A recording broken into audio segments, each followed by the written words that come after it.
ನಮಸ್ಕಾರ. ಎಲ್ಲರೂ ಹೇಗಿದ್ದೀರಾ? ಚೆನ್ನಾಗಿದ್ದೀರಾ ಅಂತ ಅನ್ಕೊಂತೀನಿ. ನಾನು ಕೂಡ ತುಂಬ ಚೆನ್ನಾಗಿದ್ದೀನಿ. ಸೊ ಇವತ್ತು ನಾನು 6ನೇ ತರಗತಿಯ ಸೆಕೆಂಡ್ ಲ್ಯಾಂಗ್ವೇಜ್ ಅಂದರೆ ಸಿರಿಕನ್ನಡ ಪುಸ್ತಕದಿಂದ ಇವತ್ತು ನಾನು ಪಾಠವನ್ನು ಮಾಡ್ತಾ ಇದ್ದೀನಿ. ಸೊ ಇದು ಸೆಕೆಂಡ್ ಲ್ಯಾಂಗ್ವೇಜ್ ಬುಕ್ ಆಗಿರೋದ್ರಿಂದ ಸೆಕೆಂಡ್ ಲ್ಯಾಂಗ್ವೇಜ್ ಬುಕ್ಕನ್ನು ನಾನು ತಗೊಂಡಿದ್ದೀನಿ. ಈ ಪುಸ್ತಕ ಬಂದು ಸೆಕೆಂಡ್ ಲ್ಯಾಂಗ್ವೇಜ್. ನಮ್ಮ CBSE ನಲ್ಲಿ ಅಥವಾ ICSE ನಲ್ಲಿ ಸೆಕೆಂಡ್ ಲ್ಯಾಂಗ್ವೇಜ್ ಇರುತ್ತೆ, ಥರ್ಡ್ ಲ್ಯಾಂಗ್ವೇಜು ಇರುತ್ತೆ. ಸ್ಟೇಟ್ಸಲ್ಲೂ ಇರ್ಬೋದು. ಇದು CBSE second language Kannada textbook. CBSE second language Sirikannada 6ನೇ ತರಗತಿಯ ಸಿರಿಕನ್ನಡ ಪುಸ್ತಕದಿಂದ ಮೊದಲನೆಯ ಪಾಠವನ್ನು ಇವತ್ತು ನಾನು ನಿಮ್ಗೆಲ್ರಿಗೂ ಎಕ್ಸ್ಪ್ಲೇನೇಷನ್ ಮಾಡ್ತಾ ಇದ್ದೀನಿ. ಮೊದಲನೇ ಲೆಸನ್ ಬಂದು ದೊಡ್ಡವರ ದಾರಿ. ಮೊದಲನೇ ಲೆಸನ್ ಬಂದು ದೊಡ್ಡವರ ದಾರಿ. ಇದನ್ನ ಬರ್ದಿರೋರು ಬೇಗೂರ್ ರಮೇಶ್ ಅವರು. ಇವತ್ತು ಈ ಗದ್ಯದ ಸಾರಾಂಶವನ್ನ ನಿಮಗೆ ತಿಳಿಸ್ಕೊಡ್ತೀನಿ, ಎಕ್ಸ್ಪ್ಲನೇಷನ್ ಮಾಡ್ತೀನಿ. ದೊಡ್ಡವರ ದಾರಿ ಲೆಸನ್ ನ ಎಕ್ಸ್ಪ್ಲನೇಷನ್ ಮಾಡೋದಕ್ಕೆ ಮುಂಚೆ ಕವಿ ಕೃತಿ ಪರಿಚಯವನ್ನ ನಾನು ನಿಮ್ಗೆ ತಿಳಿಸ್ಕೊಡ್ತೀನಿ. ಈ ಗದ್ಯವನ್ನ ಬರ್ದಿರೋಂಥವ್ರು, ದೊಡ್ಡವರ ದಾರಿ ಗದ್ಯವನ್ನ ಬರ್ದಿರೋಂಥವ್ರು ಬೇಗೂರ್ ರಮೇಶ್ ಅವರು. 1945 ಆಗಸ್ಟ್ 22ರಂದು ಮೈಸೂರು ಜಿಲ್ಲೆಯ ಕೃಷ್ಣರಾಜನಗರ ತಾಲೂಕಿನ ದೊಡ್ಡ ಹನಸೋಗೆ ಗ್ರಾಮದಲ್ಲಿ ಜನಿಸಿದರು.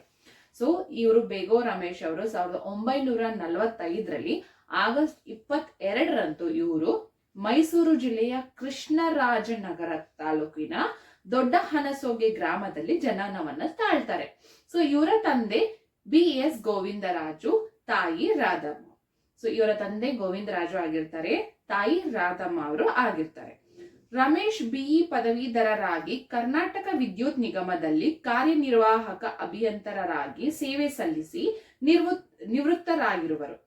ಪ್ರವೃತ್ತಿಯಿಂದ ಸಾಹಿತಿಗಳಾಗಿರುವ ಇವರು ಉತ್ತಮ ಭಾಷಾಂತಕಾರರು, ಗಮಕಿಗಳು ಆಗಿರುವರು. ಕರ್ನಾಟಕ ಗಮಕ ಕಲಾ ಪರಿಷತ್ತಿನ ಅಧ್ಯಕ್ಷರಾಗಿ ಕಾರ್ಯನಿರ್ವಹಿಸಿರುವವರು. ಕನ್ನಡದಲ್ಲಿ ವಿವಿಧ ಸಾಹಿತ್ಯ ಪ್ರಕಾರಗಳಲ್ಲಿ ಸುಮಾರು 500 ಪುಸ್ತಕಗಳನ್ನು ರಚಿಸಿದ್ದಾರೆ. ಇವರು more than 500 ಪುಸ್ತಕವನ್ನ ಕನ್ನಡದಲ್ಲಿ ಇವರು ರಚನೆಯನ್ನ ಮಾಡಿದ್ದಾರೆ. ಕನ್ನಡದಲ್ಲಿ ಜೀವನ ಚರಿತ್ರೆ, ವ್ಯಕ್ತಿ ಚರಿತ್ರೆಗಳನ್ನು ಬರೆಯುವುದರಲ್ಲಿ ಸಿದ್ಧಹಸ್ತರು. ವಿಶ್ವವಿಖ್ಯಾತ ಮಹಿಳೆಯರು, ನಮ್ಮ ಗಮಕಿಗಳು, ಕನ್ನಡ ಕವಿರತ್ನತ್ರಯರು, ವಿಜ್ಞಾನಿಗಳ ಹಾಗೂ ದೇಶಭಕ್ತರ ಜೀವನ ಚರಿತ್ರೆಗಳು ಇವರ ಗಮನಾರ್ಹ ಕೃತಿಗಳು. ಇವರು ಬರ್ದಿರುವಂತಹ ಎಲ್ಲಾ ಕೃತಿಗಳಲ್ಲಿ ಇವರು 500ಕ್ಕೂ ಹೆಚ್ಚು ಪುಸ್ತಕಗಳನ್ನ ಬರ್ದಿದ್ದಾರೆ.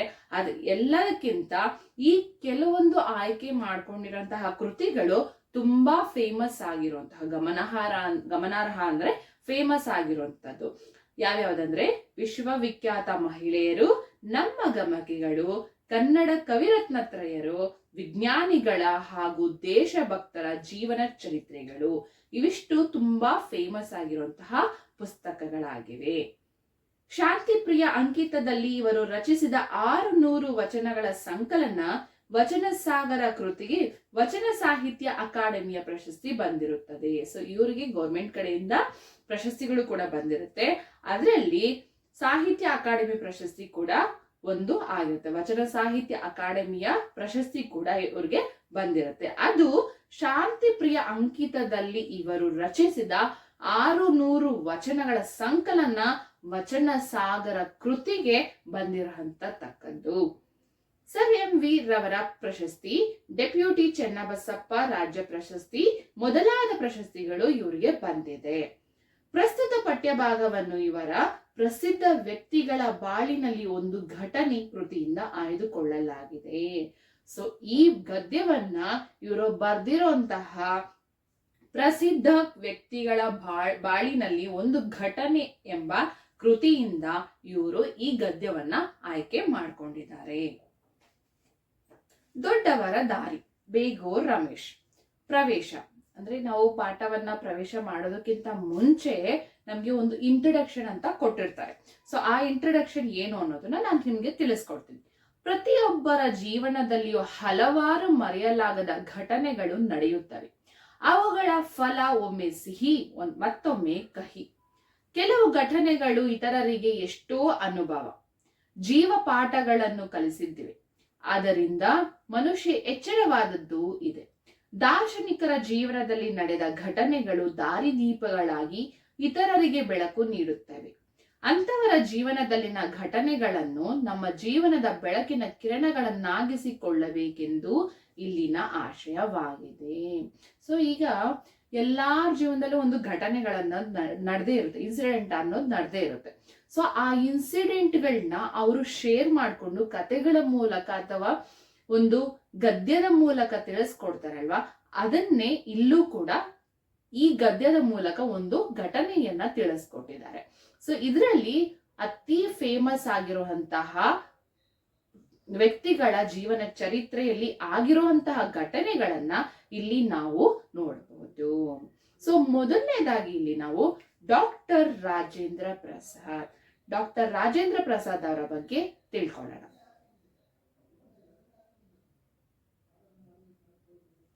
ಡಾಕ್ಟರ್ ರಾಜೇಂದ್ರ ಪ್ರಸಾದರು ಭಾರತದ ಪ್ರಥಮ ರಾಷ್ಟ್ರಪತಿಗಳು. ನಮ್ಮ ದೇಶದ ಮೊದಲ ರಾಷ್ಟ್ರಪತಿ ಯಾರಾಗಿದ್ರು ಅಂತಂದ್ರೆ ಡಾಕ್ಟರ್ ರಾಜೇಂದ್ರ ಪ್ರಸಾದ್ ಅವರು ಮೊದಲ ರಾಷ್ಟ್ರಪತಿಗಳು ಆಗಿದ್ರು.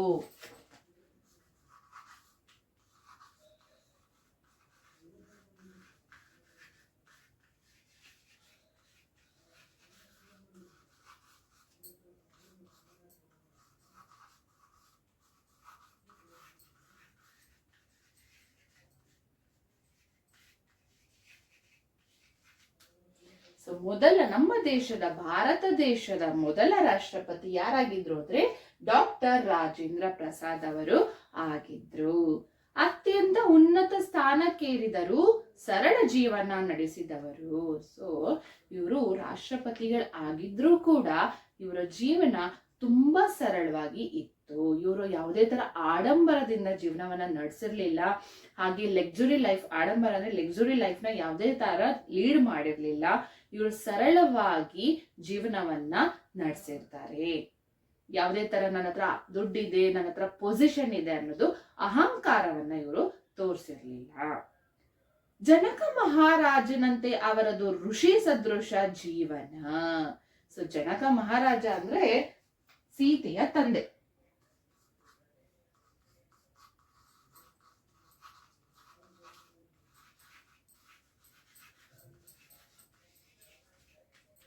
ಸೊ ಜನಕ ಮಹಾರಾಜ ಅಂದ್ರೆ ಸೀತೆಯ ತಂದೆ. ಸೊ ಸೀತೆಯ ತಂದೆಯಂತೆ ಅವ್ರು ಏನ್ ಮಾಡಿದ್ರು, ಸರಳ ಜೀವನವನ್ನ, ಋಷಿ ಸದೃಶ ಜೀವನವನ್ನ ನಡೆಸಿರ್ತಾರೆ. ಸೊ ಋಷಿ ಮುನಿಗಳು ಯಾವ ತರ ಜೀವನವನ್ನ ನಡೆಸಿರ್ತಾರೋ ಅವರಿಗೆ ಡಾಕ್ಟರ್ ರಾಜೇಂದ್ರ ಪ್ರಸಾದ್ ಅವರ ಜೀವನವನ್ನ ಹೋಲಿಸ್ತಾ ಇದ್ದಾರೆ. ಸದೃಶ ಇಸ್ ನಥಿಂಗ್ ಬಟ್ ಹೋಲುವಿಕೆ ಮಾಡೋದು, ಹೋಲಿಸೋದು, ಒಬ್ಬರಿಗೆ ಹೋಲಿಸೋದು. ಸೊ ಇಲ್ಲಿ ನಮ್ಮ ರಾಜೇಂದ್ರ ಪ್ರಸಾದ್ ಅವರನ್ನ ಜನಕ ಮಹಾರಾಜರಂತೆ ಅವ್ರಿಗೂ ಕೂಡ ಹೋಲಿಸ್ತಿದ್ದಾರೆ. ಹಾಗೆ ಋಷಿ ಮುನಿಗಳಿಗೂ ಕೂಡ ಹೋಲಿಸ್ತಾ ಇದ್ದಾರೆ. ಸೊ ಋಷಿ ಮುನಿಗಳು ತಪಸ್ ಮಾಡ್ಬೇಕಾದ್ರೆ ಯಾವುದೇ ತರ ಲಕ್ಸುರಿಯಾಗಿ ಯಾವುದನ್ನು ಹಾಕೊಂಡು ಮಾಡೋದಿಲ್ಲ. ಸೊ ಅವ್ರು ಏನ್ ಮಾಡ್ತಾರೆ, ಎಲ್ಲ ಸರಳವಾಗಿ ಜೀವನವನ್ನ ನಡೆಸ್ತಾ ಇರ್ತಾರೆ. ಅವ್ರಿಗೆ ಎಷ್ಟು ಬೇಕೋ, ಅವತ್ತಿಗೆ ಎಷ್ಟು ಬೇಕೋ, ಏನ್ ಬೇಕೋ ಅದನ್ನ ಮಾತ್ರ ಅವರು ಇಟ್ಕೊಂಡಿರ್ತಾರೆ. ಸೊ ಋಷಿ ಸದೃಶ ಜೀವನಕ್ಕೆ ಇವರನ್ನ ಹೋಲಿಸಿದ್ದಾರೆ. ಯಾರನ್ನ? ಡಾಕ್ಟರ್ ರಾಜೇಂದ್ರ ಪ್ರಸಾದ್ ಅವ್ರನ್ನ ಹೋಲಿಸಿದ್ದಾರೆ. ಅವರು ಅಷ್ಟು ಸರಳವಾಗಿ ಜೀವನವನ್ನ ನಡೆಸ್ತಾ ಇರ್ತಾರೆ. ಅವರು ಕೋಪವನ್ನು ಹತ್ತಿಕ್ಕಬಲ್ಲವರಾಗಿದ್ದರು. ಸೊ ಇವ್ರಿಗೆ ಯಾವುದೇ ತರ ಕೋಪ ಬಂದಾಗ ಏನ್ ಮಾಡ್ತಾ ಇದ್ರು, ಅದನ್ನ ಕಂಟ್ರೋಲ್ ಮಾಡೋದು ಅವ್ರಿಗೆ ಗೊತ್ತಿತ್ತು. ಸೊ ಅದನ್ನ ಹೊಡೆದು ಓಡಿಸೋದನ್ನು ಕೂಡ ಅವ್ರಿಗೆ ಗೊತ್ತಿತ್ತು. ಸೊ ಕೆಲವ್ರಿಗೆ ಯೂಶಲಿ ಹ್ಯೂಮನ್ ಅಂತ ಅಂದ್ರಾಗ ಎಲ್ರಿಗೂ ಕೋಪ ಬಂದೇ ಬರುತ್ತೆ. ಸೊ ಹ್ಯೂಮನ್ ಬೀಯಿಂಗ್ ಅವ್ರಿಗೆ ಕೋಪ ಬರುತ್ತೆ. ಸೊ ಅವ್ರಿಗೆ ಕೋಪ ಬಂದಾಗ ಆ ಟೈಮಲ್ಲಿ ಅವ್ರು ಯಾವ ತರ ರಿಯಾಕ್ಟ್ ಮಾಡ್ತಾರೋ ಅನ್ನೋದು ಯಾರಿಗೂ ಗೊತ್ತಿರಲ್ಲ. ಕೆಲವರು ಅದನ್ನ ಹಾಗೆ ಕಂಟ್ರೋಲ್ ಮಾಡ್ಕೊಂಡ್ ಬಿಡ್ತಾರೆ, ಕೆಲವರು ಅಲ್ಲೇ ಆನ್ ದ ಸ್ಪಾಟ್ ಕೂಡ ತೋರಿಸ್ಬಿಡ್ತಾರೆ. ಬಟ್ ಇವರು ಕೋಪವನ್ನ ಹತ್ತಿಕ್ಕಬಲ್ಲವರಾಗಿದ್ದರು. ಸೊ ಅವರು ಆ ಕೋಪವನ್ನ ಅಡಗಿಸೋದಕ್ಕೂ ಕೂಡ ಅವ್ರಿಗೆ ಬರ್ತಾ ಇತ್ತು.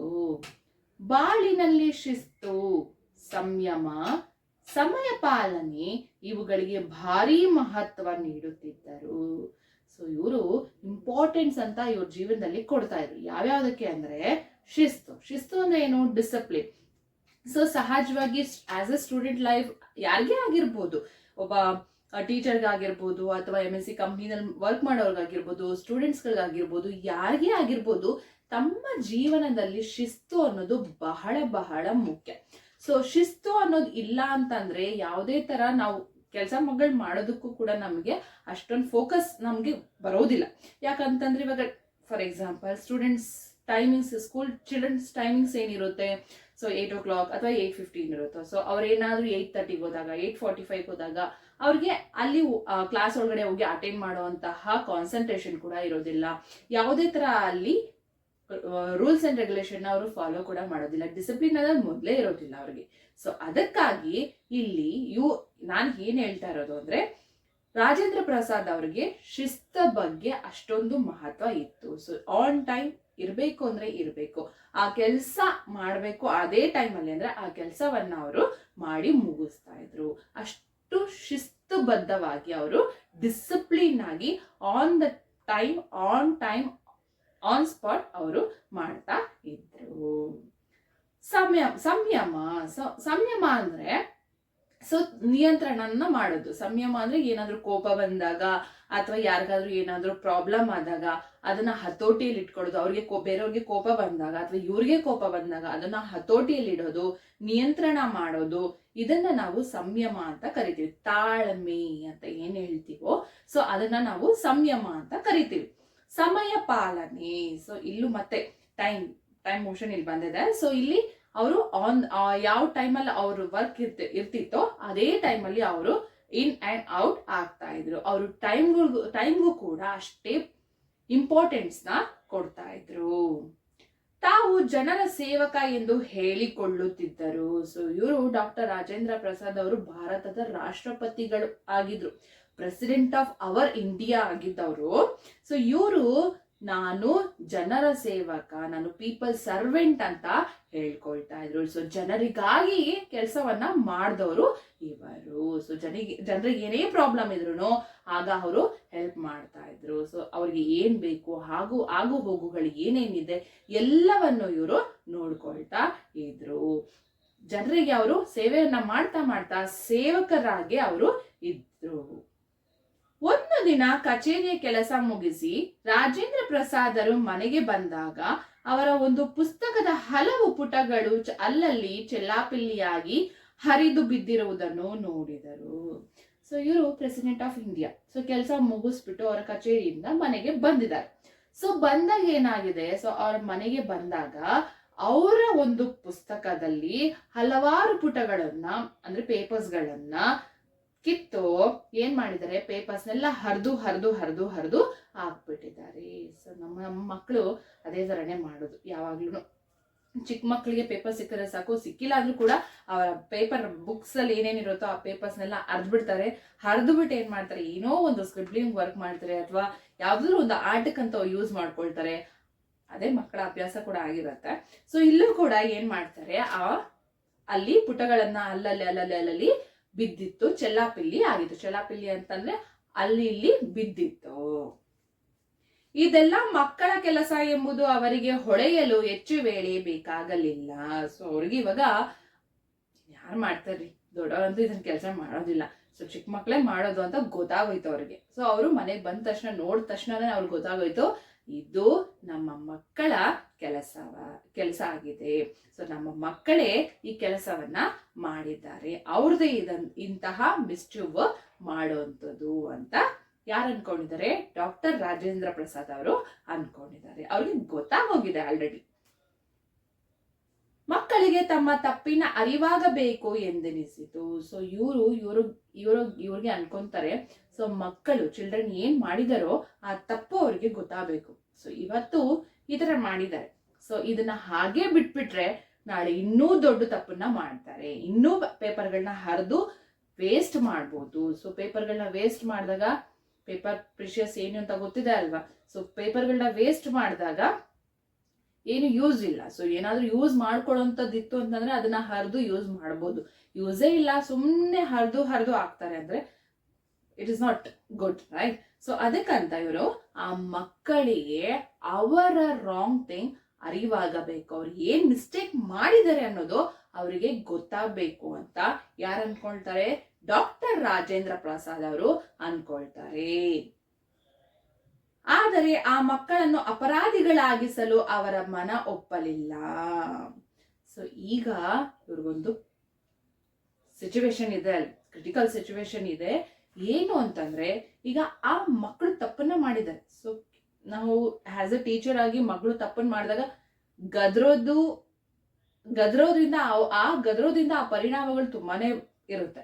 ಸೊ ಅದು ಆಗ್ಬಾರ್ದು, ಹಾಗೆ ಅವರು ಅಪರಾಧಿ ಸ್ಥಾನದಲ್ಲಿ ನಿಲ್ಲಬಾರದು ಅಂತ ಅನ್ಕೊಂಡು ಇದಕ್ಕೆ ಬೇರೆ ಏನಾದ್ರೂ ಯೋಚನೆಯನ್ನ ಮಾಡ್ಬೋದು. ಇವ್ರು ಮಾಡಿರುವಂತಹ ರಾಂಗ್ ಥಿಂಗ್ ನ ಬೇರೊಂದು ರೀತಿಯಲ್ಲಿ ನಾನು ಇವ್ರಿಗೆ ಅರಿವನ್ನ ಮೂಡಿಸ್ಬೇಕು, ಇದೇ ತಪ್ಪು ಇನ್ನೊಂದ್ಸರಿ ಆಗ್ಬಾರ್ದು ಅಂತ ಡಾಕ್ಟರ್ ರಾಜೇಂದ್ರ ಪ್ರಸಾದ್ ಅವರು ಒಂದು ಐಡಿಯಾವನ್ನ ಮಾಡ್ತಾರೆ. ಒಂದು ಉಪಾಯ ಹೂಡಿದರು. ಸೊ ಒಂದು ಐಡಿಯಾವನ್ನ ಮಾಡ್ತಾರೆ.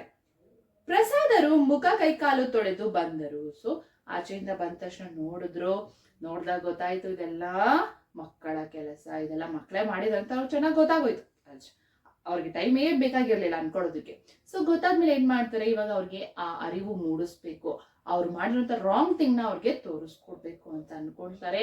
ಹಾಗೆ ಅನ್ಕೊಂಡು ಅವ್ರು ಏನ್ ಮಾಡ್ತಾರೆ, ಆಚೆಯಿಂದ ಬಂದಿರೋರು ಯೂಶಲ್ ಆಗಿ ಆಚೆಯಿಂದ ಹೊರಗಡೆಯಿಂದ ಮನೆ ಒಳಗಡೆ ಬಂದವರು ಫಸ್ಟ್ ಕೈಕಾಲು ಮುಖ ತೊಳ್ಕೊಂಡು ಆಮೇಲೆ ಅವರ ನೆಕ್ಸ್ಟ್ ಮುಖ ಕೈಕಾಲನ್ನ ತೊಳ್ಕೊಂಡು ಬರ್ತಾರೆ. ನಿಧಾನವಾಗಿ ಕೋಣೆಯಲ್ಲಿ ಹರಿದು ಬಿದ್ದಿದ್ದ ಪುಸ್ತಕದ ಪುಟಗಳನ್ನು ಒಂದೊಂದಾಗಿ ಎತ್ತಿ ಮೇಜಿನ ಮೇಲಿಟ್ಟರು. ಸೊ ಈಗ ಕೈಕಾಲು ಮುಖ ತೊಳ್ಕೊಂಡು ಬರ್ತಾರೆ. ಸೊ ಈಗ ಡಾಕ್ಟರ್ ರಾಜೇಂದ್ರ ಪ್ರಸಾದ್ ಅವರು ಮುಖ ಕೈಕಾಲನ್ನ ತೊಳ್ಕೊಂಡು ಬರ್ತಾರೆ. ಬಂದಿದಾದ್ಮೇಲೆ ನಿಧಾನವಾಗಿ ಕೋಣೆಯಲ್ಲಿ ಹರಿದು ಬಿದ್ದಿದ್ದ ಪುಸ್ತಕದ ಪುಟಗಳನ್ನು ಒಂದೊಂದಾಗಿ ಎತ್ತಿ ಮೇಜಿನ ಮೇಲಿಟ್ಟರು. ಸೊ ಈಗ ಮಕ್ಕಳು ಏನ್ ಮಾಡಿದ್ದಾರೆ, ಪೇಪರ್ಸ್ ಗಳನ್ನೆಲ್ಲ ಹರಿದು ರೂಮ್ ಒಳಗಡೆ ಹಾಕ್ಬಿಟ್ಟಿದ್ದಾರೆ. ಸೊ ರಾಜೇಂದ್ರ ಪ್ರಸಾದ್ ಅವರು ರೂಮ್ ಒಳಗಡೆ ಬಂದಿದ್ದಾರೆ. ರೂಮ್ ಒಳಗಡೆ ಬಂದಾಗ ಪೇಪರ್ಸ್ ಗಳನ್ನೆಲ್ಲ ಹರಿದಿರೋ ಪೇಪರ್ಸ್ ಗಳನ್ನೆಲ್ಲ ನೋಡ್ತಾರೆ. ನೋಡಿರೋದನ್ನ ಏನ್ ಮಾಡ್ತಾರೆ, ಎಲ್ಲವನ್ನ ಎತ್ಕೊಂಡು ಟೇಬಲ್ ಮೇಲೆ ಜೋಡಿಸ್ತಾರೆ. ಏನ್ ಮಾಡ್ತಾರೆ, ಮೇಜು ಅಂದ್ರೆ is nothing but table. So ಮೇಜನ್ನ ನಾವು ಇಂಗ್ಲಿಷ್ ಅಲ್ಲಿ ಟೇಬಲ್ ಅಂತ ಕರಿತೀವಿ. ಸೊ ಟೇಬಲ್ ಮೇಲೆ ಇಡ್ತಾರೆ. ಸೊ ಪೇಪರ್ಸ್ ಗಳನ್ನೆಲ್ಲ ಏನ್ ಮಾಡ್ತಾರೆ, ಮೇಜಿನ ಮೇಲೆ ಇಡ್ತಾರೆ. ಬಳಿಕ ಮಕ್ಕಳನ್ನೆಲ್ಲ ಬಳಿಗೆ ಕರೆದರು. ಮಕ್ಕಳು ಓಡೋಡಿ ಬಂದರು. ಸೊ ಅದಾದ್ಮೇಲೆ ಮೇಜಿನ ಮೇಲೆ ಅಂದ್ರೆ ಟೇಬಲ್ ಮೇಲೆ ಪೇಪರ್ಸ್ ಎಲ್ಲ ಇಟ್ಬಿಟ್ಟಾದ್ಮೇಲೆ ಆ ಮಕ್ಕಳನ್ನ ಕರೀತಾರೆ. ಮಕ್ಕಳನ್ನ ಕರೆದ ತಕ್ಷಣ ಮಕ್ಕಳು ಓಡೋಡಿ ಬಂದರೆ ಕ್ಯೂರಿಯಾಸಿಟಿಯಿಂದ, ಏನಕ್ಕೂ ಕರೀತಿದ್ದಾರೆ ನಮ್ಮನ್ನ ಅಂದ್ಬಿಟ್ಟು ಕ್ಯೂರಿಯಾಸಿಟಿಯಿಂದ ಓಡೋಡಿ ಬರ್ತಾರೆ. ಬಳಿಕ ರಾಜೇಂದ್ರ ಪ್ರಸಾದರು, ಮಕ್ಕಳೇ ನೋಡಿ, ಇಲ್ಲಿ ಎಷ್ಟೊಂದು ಕಾಗದಗಳು ಹರಿದು ಹೋಗಿವೆ. ಇವೆಲ್ಲ ಪುಸ್ತಕದ ಪುಟಗಳು. ನಿಮ್ಮಲ್ಲಿ ಯಾರು ಎಷ್ಟೆಷ್ಟು ಪುಟಗಳನ್ನು ಹರಿದಿದ್ದೀರೋ ಅವರಿಗೆ ಆ ಪುಟಗಳ ಸಂಖ್ಯೆಗನುಗುಣವಾಗಿ ಕಾಸು ಕೊಡುತ್ತೇನೆ, ಆಗಬಹುದೇ ಎಂದರು. ಸೊ ಇವ್ರೇನ್ ಮಾಡ್ತಾರೆ, ಡಾಕ್ಟರ್ ರಾಜೇಂದ್ರ ಪ್ರಸಾದ್ ಅವರು ಮೇಜ್ ಮೇಲೆ ಅಂದ್ರೆ ಟೇಬಲ್ ಮೇಲೆ ಪೇಪರ್ ಹರಿದಿರುವಂತದನ್ನೆಲ್ಲ ಇಟ್ಬಿಡ್ತಾರೆ, ಸಂಗ್ರಹಣೆ ಮಾಡಿ ಇಡ್ತಾರೆ. ಸೊ ಇಟ್ಟಿದಾದ್ಮೇಲೆ ಮಕ್ಕಳನ್ನ ಕರೀತಾರೆ. ಮಕ್ಕಳು ಕ್ಯೂರಿಯಾಸಿಟಿಯಿಂದ ಓಡಿ ಬರ್ತಾರೆ. ಸೊ ಓಡಿ ಬಂದ ಮೇಲೆ ಅವ್ರು ಹೇಳ್ತಾರೆ, ಮಕ್ಕಳೇ ಇಲ್ಲಿ ನೋಡಿ, ಈ ಮೇಜಿನ ಮೇಲೆ ಈ ಟೇಬಲ್ ಮೇಲೆ ಎಷ್ಟೊಂದು ಕಾಗದದ ಪೀಸ್ಗಳು ಅಂದ್ರೆ ಕಾಗದದ ಚೂರುಗಳನ್ನ ಇಟ್ಟಿದ್ದೀನಿ. ಈ ಚೂರುಗಳಲ್ಲಿ ಯಾರ್ಯಾರು ಎಷ್ಟೆಷ್ಟು ಹರಿದಿದಿರೋ ಅವರು ನನಗೆ ಹೇಳಿ, ಅಷ್ಟೆಷ್ಟು ನಿಮಗೆ ಕಾಸು ಅಂದ್ರೆ ಏನು, ಹಣ, ಮನಿ.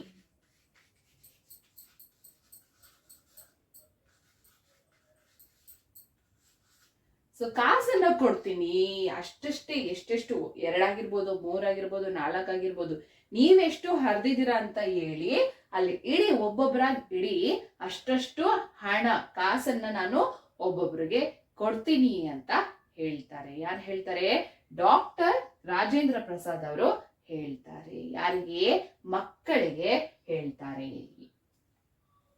ಅರ್ಥ ಆಯ್ತು ಅಂತ ಅನ್ಕೊಂತೀನಿ. ನೆಕ್ಸ್ಟ್ ಪೇಜಿಗೆ ಹೋಗೋಣ.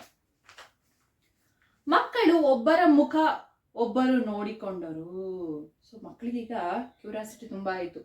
ಅಫ್ಕೋರ್ಸ್ ಹಾಗೆ ಆಗುತ್ತಲ್ವಾ. ಸೊ ಅವ್ರು ಅನ್ಕೊಂತಾರೆ, ಏನಿದು ನಾವು ಹರಿದಿರೋದು ಪೇಪರ್ಸ್ಗಳನ್ನ, ಸೊ ಇವ್ರು ಏನಕ್ಕೆ ಕಾಸುಗಳು ಕೊಡ್ಬೋದು ಅಂತ ಅವ್ರಿಗೆ ಅವ್ರವ್ರ ಒಳಗಡೆನೆ ಅನ್ಕೊಳ್ತಾರೆ.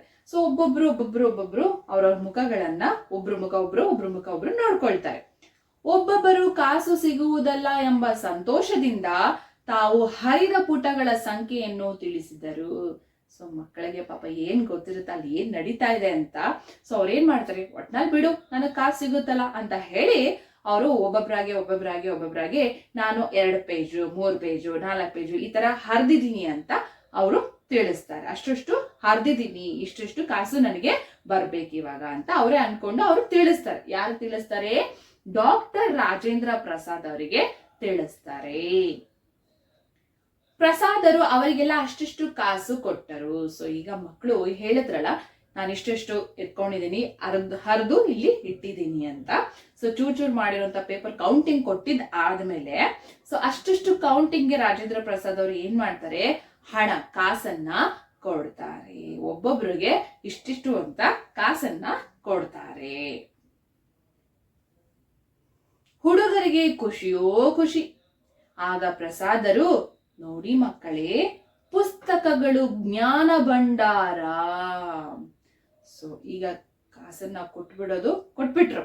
ಸೊ ಕಾಸನ್ನ ಕೊಟ್ಟು ಏನ್ ಹೇಳ್ತಾರೆ, ಕಾಸನ್ನ ಕೊಟ್ಟ ತಕ್ಷಣ ಮಕ್ಕಳಿಗೆ ಫುಲ್ ಖುಷಿ ಆಗೋಯ್ತು, ನನ್ಗೆ ಇಷ್ಟಿಷ್ಟು ಕಾಸು ಸಿಕ್ಬಿಡ್ತಲ್ಲ ಅಂತ ಫುಲ್ ಖುಷಿ ಆಗೋಯ್ತು. ಸೊ ಖುಷಿ ಆದ್ಮೇಲೆ ಏನ್ ಮಾಡ್ತಾರೆ, ಖುಷಿಯಾಗಿರೋ ಟೈಮ್ಗೆ ಪ್ರಸಾದ್ ಅವರು ಒಂದು ಮಾತನ್ನ ಹೇಳ್ತಾರೆ. ಏನು ಅಂದ್ರೆ, ನೋಡಿ ಮಕ್ಕಳೇ, ಪುಸ್ತಕ ಜ್ಞಾನ ಭಂಡಾರ. ಜ್ಞಾನ ಭಂಡಾರ ಅಂದ್ರೆ ಈ ಪುಸ್ತಕದಿಂದ ನಮ್ಗೆ ನಾಲೆಜ್ ಅನ್ನೋದು, ಜ್ಞಾನ ಅಂದ್ರೆ ನಾಲೆಜ್ ಅನ್ನೋದು, ತಿಳುವಳಿಕೆ ಅನ್ನೋದು ನಮಗೆ ಸಿಗುತ್ತೆ. ಈ ಭಂಡಾರವನ್ನ ಈ ತರ ಹರಿಬಾರ್ದು ಅನ್ನೋ ರೀತಿಯಲ್ಲಿ ಅವರು ಹೇಳ್ತಾರೆ. ಪುಸ್ತಕ ಜ್ಞಾನ ಭಂಡಾರ.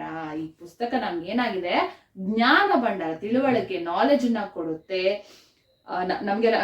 ನಮ್ಗೆ ಬುದ್ಧಿಯನ್ನ ಕೊಡುತ್ತೆ, ನಾಲೆಜ್ ಅನ್ನ ಕೊಡುತ್ತೆ, ತಿಳುವಳಿಕೆಯನ್ನ ಕೊಡುತ್ತೆ ಅಂತ ಯಾರು ಹೇಳ್ತಾರೆ? ಡಾಕ್ಟರ್ ರಾಜೇಂದ್ರ ಪ್ರಸಾದ್ ಅವರು ಮಕ್ಕಳಿಗೆ ಹೇಳ್ತಾರೆ. ನಮ್ಮ ತಿಳುವಳಿಕೆಯನ್ನು ಹೆಚ್ಚಿಸುವ ಆಕಾರಗಳು. ಸೊ ಇವಾಗ ಪಾಯಿಂಟ್ ವೈಸ್ ಬರ್ತಾ ಇದ್ದಾರೆ. ಸೊ ಈ ಪುಸ್ತಕವನ್ನ ಹರಿದಿದ್ದೀರಲ್ವ ನೀವು, ಈ ಪುಸ್ತಕದಿಂದ ನಿಮಗೆಲ್ಲ ಏನೇನು ಒಳ್ಳೆಯದಾಗುತ್ತೆ ಅನ್ನೋದನ್ನ ಅವರು ಮಕ್ಕಳಿಗೆ ಕಾಸು ಕೊಟ್ಟು ಅದ್ರ ಮೂಲಕ ತಿಳಿಸ್ಕೊಡ್ತಾ ಇದ್ದಾರೆ. ಸೊ ಇದ್ರಲ್ಲಿ ನಿಮ್ಗೆ ತಿಳುವಳಿಕೆ ಇದೆ, ನಾಲೆಜ್ ಇದೆ, ಎಲ್ಲ ನಿಮ್ಮ ಜ್ಞಾನ ಇದೆ. ನಾಲೆಜ್ ಅಂದ್ರೆ ಜ್ಞಾನ, ತಿಳುವಳಿಕೆ ಇದೆ, ಜ್ಞಾನ ಇದೆ.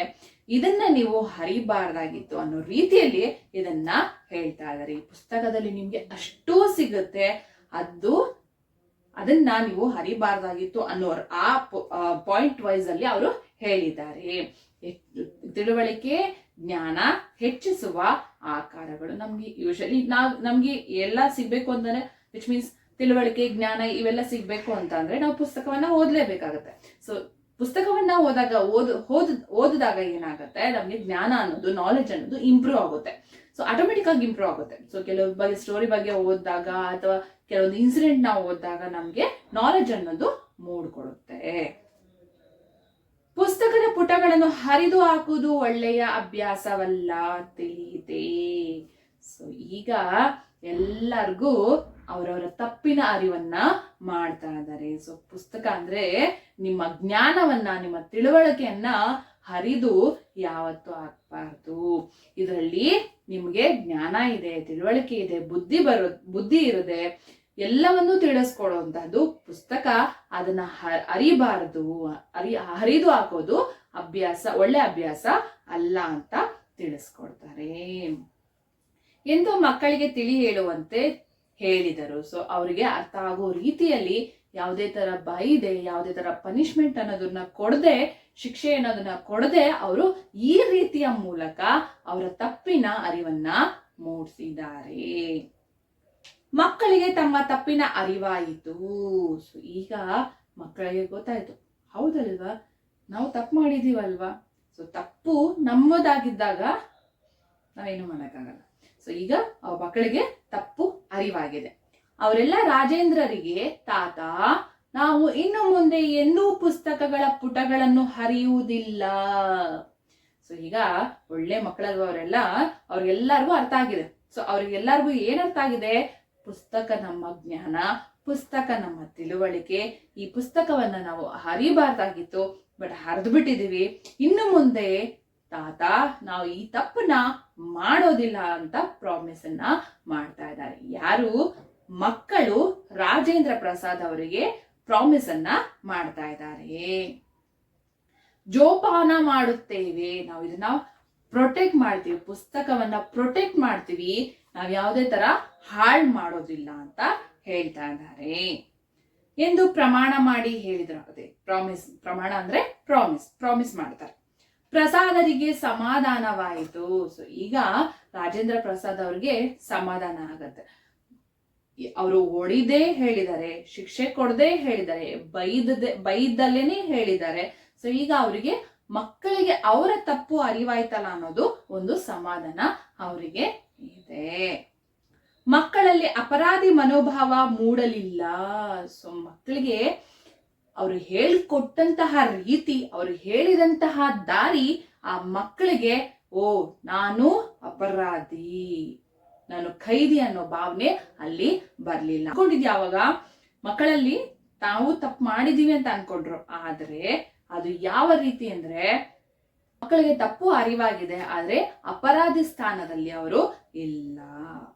ದೊಡ್ಡ ವ್ಯಕ್ತಿಗಳೇ ಹಾಗೆ, ಕೋಪ, ಅಸಹನೆ, ತಾಳ್ಮೆಗೆಡುವುದು ಇವೆಲ್ಲ ಅವರಿಂದ ದೂರ.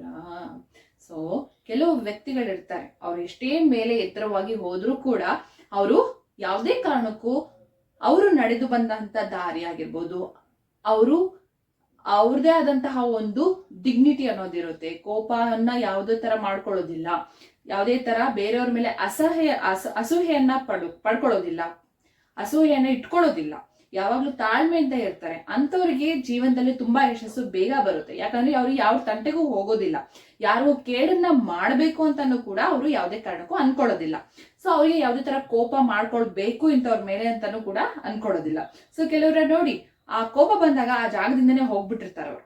ಸೊ ಅವ್ರಿಗೆ ಅವಾಗ ಗೊತ್ತಾಗಿರುತ್ತೆ ಅವ್ರಿಗೆ ಇಷ್ಟು ಕೋಪ ಬಂದಿದೆ. ಸೊ ಅವರು ತಾಳ್ಮೆಯಿಂದ ಇದ್ದಾರೆ, ಅವ್ರು ತಾಳ್ಮೆಯಿಂದ ವರ್ತಿಸ್ಲೇಬೇಕು ಅಲ್ವಾ. ಯಾಕಂದ್ರೆ ಜೀವನದಲ್ಲಿ ಮುಂದೆ ಬರ್ಬೇಕಾದ್ರೆ ನಾವು ತಾಳ್ಮೆಯಿಂದ ಇರೋ ಟೈಮಲ್ಲಿ ಇರಲೇಬೇಕು. ಇಲ್ದಲ್ಲಿರೋ ಟೈಮಲ್ಲಿ ಅಲ್ಲ, ಇರೋ ಟೈಮಲ್ಲಿ ಖಂಡಿತವಾಗ್ಲೂ ತಾಳ್ಮೆಯಿಂದ ಇರಲೇಬೇಕು. ಪ್ರಗತಿಯೇ ಗುಟ್ಟೆ ಅದು. ಸೊ ಇವ್ರು ಯಾವುದೇ ತರ ಕೋಪ ಮಾಡ್ಕೊಳ್ತಿರ್ಲಿಲ್ಲ, ಯಾರ ಮೇಲೂ ಅಸಹನೆ ಮಾಡ್ತಿರ್ಲಿಲ್ಲ, ತಾಳ್ಮೆಯಿಂದ ಇರ್ತಾ ಇದ್ರು. ಇದೇ ಇವರನ್ನ ಒಂದು ದೊಡ್ಡ ವ್ಯಕ್ತಿಯನ್ನಾಗಿ ಮಾಡ್ತು.